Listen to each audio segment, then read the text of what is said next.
সংসারের জন্য খেটে মরলেও তবুও শুনতে হয় দিন শেষে যে তুমি কি করো।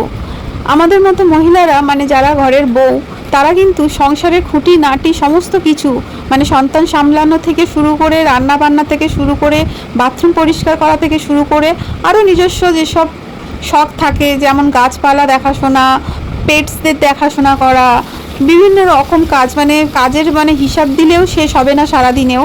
তবুও শুনতে হয় দিন শেষে গিয়ে যে মানে তোমরা কি করো, পায়ের ওপর পা তুলে আমরা আরাম করি, এরকমই শুনতে হয়।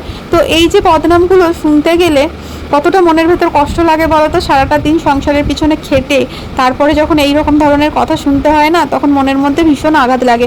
এটা শুধুমাত্র আমি বলে না, অনেক বাড়ির বউরা আছে যারা এগুলো মানে ফেস করে, এগুলো শুনতে হয় তাদের। তবুও আমাদের মতো মেয়েদের বা বউদের সংসারের কাজ তো করতেই হবে। সংসার ধর্ম হচ্ছে সবথেকে বড় ধর্ম, সেটা তো পালন করতেই হবে। যাই হোক, আজকে তোমাদের সাথে একটা রেসিপি শেয়ার করছি, পাবদা মাছের ঝাল। সিম্পল একটা রেসিপি, খুবই সিম্পল। তো প্রথমে তো দেখলে মাছের নুন হলুদ মাখিয়ে নিলাম, তারপর মাছগুলো ভেজে তুলে নিয়েছি। কড়াইতে আরেকটু তেল দিয়ে তাতে কালো জিরে, কাঁচা লঙ্কা, টমেটো ফোড়ন দিয়েছি।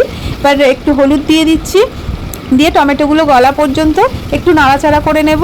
এইবারে আস্তে আস্তে পোস্ত, সর্ষে এবং কাজু বাদাম আমি ভিজিয়ে রেখেছিলাম, সেটাকেই কয়েকটা কাঁচা লঙ্কা দিয়ে ভালো করে মিক্সিতে পেস্ট করে নিয়েছি, নিয়ে এর মধ্যে দিয়ে দিয়েছি। তো দিয়ে একটা সুন্দর গ্রেভি বানিয়ে নিচ্ছি। তো গ্রেভি বানিয়ে তার মধ্যে এবারে আস্তে আস্তে আমি একটু টক দই দেবো। টক দইটা এখানে দেখো এই যে সুন্দরভাবে মাছটা আমার ভাজা হয়ে গিয়েছে।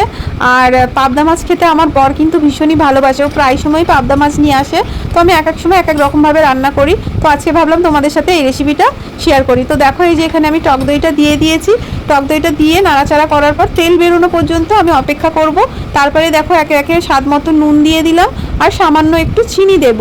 তো এই যে রান্নাটা, এটা কিন্তু একটু মিষ্টি মিষ্টি হলে খেতে বেশ ভালো লাগে। আর আমার বর একটু মিষ্টি মিষ্টি তরকারি পছন্দ করে। অনেকে ভাববে মাছের তরকারিতে আবার মিষ্টি দেয় নাকি, তো যারা খেতে চাও না তারা স্কিপ করতে পারো। তো যাই হোক, দেখো আমি আবার এখানে এই যে বাটিতে দই ছিল, সেই দই ধোয়া জলটা দিয়ে দিয়েছি আর পরিমাণ মতো আরেকটু জল দিয়ে ফুটতে দিয়েছিলাম।